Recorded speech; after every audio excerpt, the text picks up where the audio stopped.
जैसे तुम्हें टाइटल और थंबनेल से पता चल ही गया होगा मैं किस बारे में बात करने जा रहा हूँ। एक चीज तो एकदम परम सत्य प्रमाण हो गया है मेरे भाई, जिस किसी के पास भी अब थोड़ा बहुत पैसा हो जाता है ना, वो पहले ही अपना बोरिया बिस्तर बांध के इस देश से निकल जाना चाहता है, क्योंकि उसे अब समझ में आ गया है अगर यहाँ पे रहे तो पहले पॉल्यूशन मारेगा या फिर हमारा सिस्टम। और ये सिर्फ मिडिल क्लास लोगों की प्रॉब्लम नहीं है, जिन्होंने इस देश में सक्सेस पा लिया है वही सबसे पहले गए हैं मेरे भाई। खैर, आज की वीडियो में हम बात करने वाले ऐसे कौन से मेन रीजन हैं जिसकी वजह से हमारे देश के लोग किसी और देश में जाकर सिर्फ छोटी मोटी नौकरी करके ही सही पर वहीं सेटल हो जाना चाहते हैं। तो चलो वीडियो शुरू करते हैं। सबसे पहले एजुकेशन सिस्टम। आज इंडिया के लाख लाख बच्चे इंडिया की यूनिवर्सिटी छोड़कर बाहर की यूनिवर्सिटी में जाकर पढ़ रहे हैं, और बाहर की यूनिवर्सिटी फ्री में तो पढ़ा नहीं रही, यहाँ के यूनिवर्सिटी से कुछ 10 गुना ज्यादा फीस लेकर पढ़ा रही है। तो फिर ये बच्चे क्यों जा रहे हैं? क्या ये पागल है? नहीं जनाब, पागल तो हमें बनाया जा रहा है। इंडिया में अगर तुम्हें डॉक्टर या इंजीनियर बनाए तो तुम्हें पहले 2-3 साल 12-12 घंटे पढ़ाई करनी पड़ेगी, फिर कोचिंग में फीस के नाम पे लाख रुपए भरने पड़ेंगे, और फिर एग्जाम होने के बाद पता चलेगा पेपर ही लीक हो गया।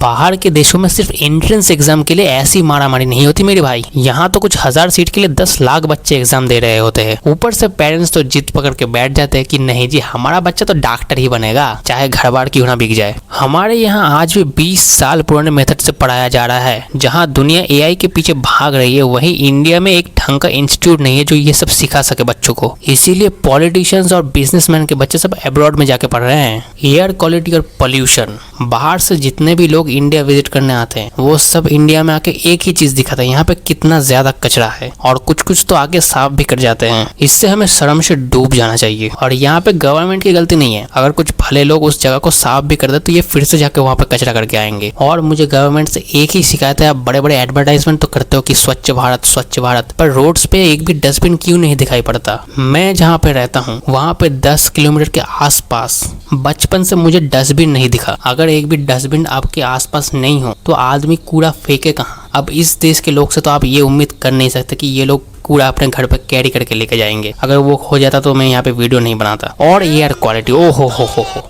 जरा आपने वहाँ का चेक करके मुझे कमेंट्स में बताना। इंडिया में लोग अभी भी इस चीज को लेकर बहुत ही ज्यादा कैजुअल है। ऐसा लग रही है जैसे पहाड़ों के बीच में हूँ, बादलों के बीच में। हम लोग तो बेट लगाए बैठे रहते हैं कि अगली बार 500 कब पार जाएगा। बाहर की कंट्री में अगर 50 के ऊपर चला जाता है ना तो लोग रास्ते पे चला जाते हैं, गवर्नमेंट तक हिल जाती है, एक्शन लेना पड़ता है। पर यहाँ पर देखो, जान पे बनी है पर लोग भाषा को लेकर लड़ रहे हैं। Food and health care. अब चलो, एयर का तो किसी तरह मास्क वास्क लगा के एडजस्ट कर लिया, पर जब मिलावटी खाना खाकर तुम्हारी मौत होगी उसका क्या? दूध के अंदर डिटर्जेंट मिला दे रहे हैं, पनीर फेक मिल रहा है, मसाले के अंदर 100 तरह के खतरनाक चीज मिला रखा है। जो कंपनी यूरोप में अच्छा क्वालिटी का प्रोडक्ट बेचती है, वही same company same product India में घटिया क्वालिटी का बेचता है। एक तो इनके हरामजादगी इतनी है ना कि भाई हमारे देश के लोग इंसान नहीं है, कीड़े मकोड़े हैं। अब चलो, कुछ गलत खा लिया तो तुम्हारी हेल्थ तो बिगड़ेगी, तो तुम जब सरकारी अस्पताल पहुंचोगे तो वहाँ पे रेलवे स्टेशन से भी लंबी लाइन पड़ती है। पेशेंट और पेशेंट के घर वाले दोनों एक साथ जमीन पे सोए हुए मिलते हैं। कहीं कहीं पे डॉक्टर सब 12 बजे आ रहे हैं। यार ये सब मुझे अलग से बताने की जरूरत नहीं है, तुम सबको पता है कि क्या होता है। एम्बुलेंस बुला तो वो 1-2 घंटे बाद पहुंचती है। खैर ये तो फिर शहर की बात है, और गाँव में तो ये लोग आते ही नहीं। पता है, लोग रहना चाहते हैं पर उन्हें मजबूर किया जा रहा है कि तू रह के दिखा ले। इसीलिए चाहे लोग वहाँ पे छोटी मोटी नौकरी कर ले, रेंटेड हाउस में ही रह ले, पर यहाँ से तो अच्छा ही है। यहाँ पता चला आप गड्ढे में गिर के मर गए तो लोग बोलेंगे गड्ढा तो होगा ही, आप गिर गए वो आपकी गलती है। ऐसे और 100 रीजन हैं, आप खुद से ही सब बता सकते हो क्या क्या है। पता है यार, अभी भी बहुत देर हुई नहीं है, हम सब अभी भी चाहे तो ठीक कर सकते हैं कुछ मिलके।